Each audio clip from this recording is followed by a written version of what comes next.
કે ખેતરમાં ખાતર નાખવાની હવે કોઈ જ જરૂર નથી. નમસ્કાર મિત્રો, આજના આપણા આ વિશ્લેષણમાં સીધી જ વાત કરીએ ખેડૂત આલમમાં ફેલાઈ રહેલી એક એવી જ જબરદસ્ત વાયરલ અફવા વિશે જેણે બધાનું ધ્યાન ખેંચ્યું છે. આજકાલ સોશિયલ મીડિયા એક મેસેજ ખૂબ જ સ્પીડમાં ફરી રહ્યો છે કે ખેતરમાં ખાતર નાખવાની હવે કોઈ જ જરૂર નથી, બસ ફક્ત ગોળ નાખો. તો શું આ દાવો ખરેખર સાચો છે કે પછી માત્ર એક મોટો ભ્રમ? ચાલો સચોટ માહિતી અને આંકડાઓ સાથે આપણે આની હકીકત તપાસીએ. તો ચાલો સીધા આ મુદ્દાની ઊંડાણમાં જ જઈએ. શું ખરેખર માત્ર 1 કિલો ગોળ 50 કિલો મોંઘા રાસાયણિક ખાતરની થેલીની જગ્યા લઈ શકે ખરો? વિચારો, જમીન સાથે જોડાયેલા અને દિવસ રાત ખેતી કરતા કોઈ પણ વ્યક્તિ માટે આ દાવો કેટલો આકર્ષક અને લલચામણો લાગે. કોને ના ગમે કે હજારો રૂપિયાના ખાતરનો ખર્ચ માત્ર અમુક રૂપિયાના ગોળથી બચી જતો હોય?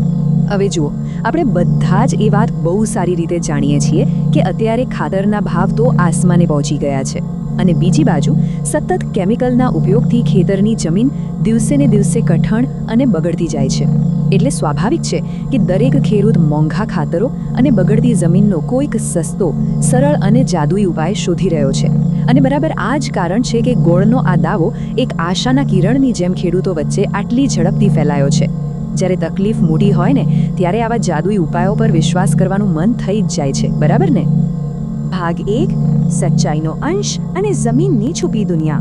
તો હવે સવાલ એ થાય કે શું આ દાવામાં સાવ જુઠ્ઠ છે? વેલ, એવું પણ નથી. આ રહસ્યને બરાબર સમજવા માટે આપણે જમીનની અંદર રહેલી એક અદ્ભુત અને જીવંત દુનિયામાં ડોકિયું કરવું પડશે. આ દુનિયાના અસલી હીરો છે જમીનના સૂક્ષ્મ જીવાણુઓ.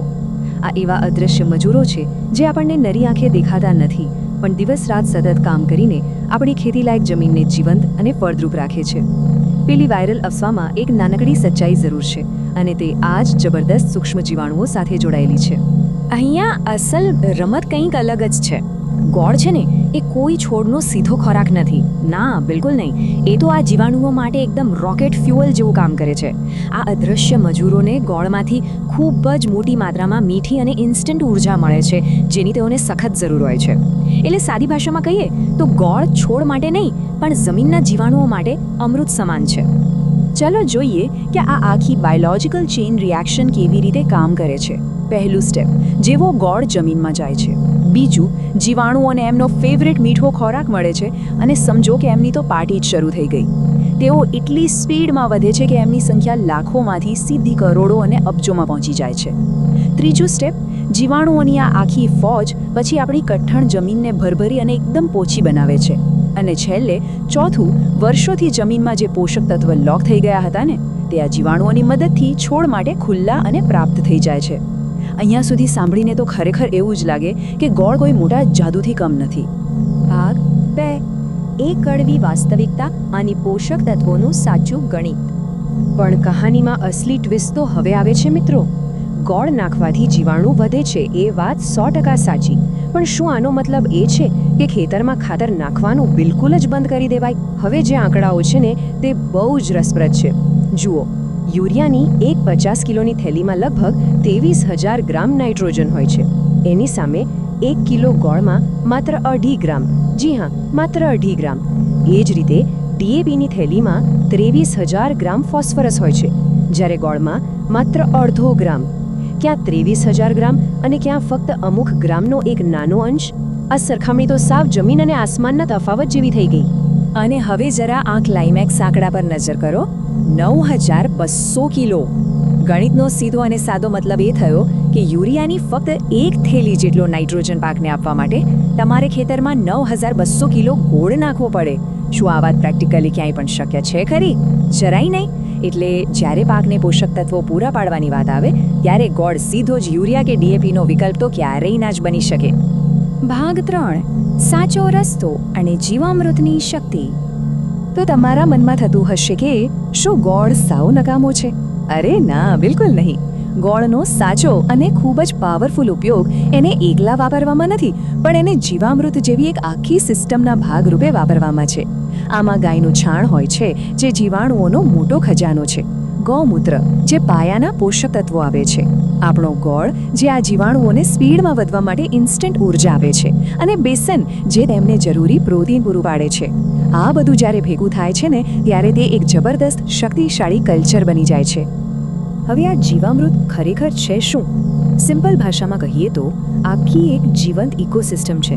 તે મૃતપ્રાય થઈ ગયેલી જમીનને ફરીથી શ્વાસ લેતી કરવા માટે ડિઝાઇન કરવામાં આવી છે. એના સતત ઉપયોગથી જમીનમાં ઓર્ગેનિક કાર્બન વધે છે અને સૌથી કમાલની વાત એ છે કે જમીનમાં પડેલો ફોસ્ફરસ અને પોટેશિયમ જેવો લોક થઈ ગયેલો જથ્થો છોડને સહેલાઈથી મળવા લાગે છે. અને હા, આ કોઈ હવામાં કરેલી વાતો નથી.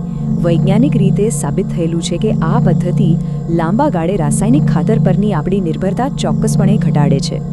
ભાગ 4, અંતિમ સાર અને સંતુલિત ખેતીનું અભિગમ. તો મિત્રો, આ આખા વિશ્લેષણનો એક મહત્વનો મુદ્દો એ છે કે આધુનિક અને સમજદાર ખેતીમાં કોઈ કટ્ટરતા ના ચાલે.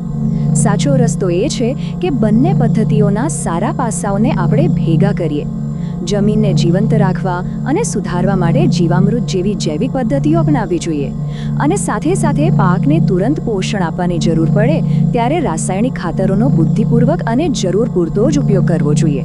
ટૂંકમાં કહીએ તો ગોળ એ જમીન સુધારવાનું એક બહુ જ પાવરફુલ ટૂલ ચોક્કસ છે, પણ એ કોઈ એવી જાદુઈ ગોળી નથી કે જે રાતોરાત ખાતરની કમી પૂરી કરી દે. અંતમાં એક બહુ જ કમાલના અને વિચારવા મજબૂર કરી દે તેવા સવાલ સાથે આપણે આજની વાત પૂરી કરીશું. જરા આપણી ખેતી વિશે શાંતિથી વિચારજો. શું આપણી આજની ખેતીની પદ્ધતિઓ જમીનને એક જીવંત, શ્વાસ લેતી ઇકોસિસ્ટમ માનીને ચાલે છે, કે પછી આપણે તેને માત્ર પ્રોડક્શન કાઢતી એક કેમિકલ ફેક્ટરી જ સમજી બેઠા છીએ? આ સવાલનો જવાબ જ આપણી ખેતી અને આપણી જમીનનું ભવિષ્ય નક્કી કરશે. આજના આ વિશ્લેષણમાં બસ આટલું જ. આશા છે કે આ સફર તમને રસપ્રદ અને ઉપયોગી લાગી હશે. જ્ઞાન વહેંચવાથી વધે છે, તો આ માહિતી અન્ય ખેડૂત મિત્રો સુધી પણ જરૂર પહોંચાડજો. શીખતા રહો અને આગળ વધતા રહો. આવજો.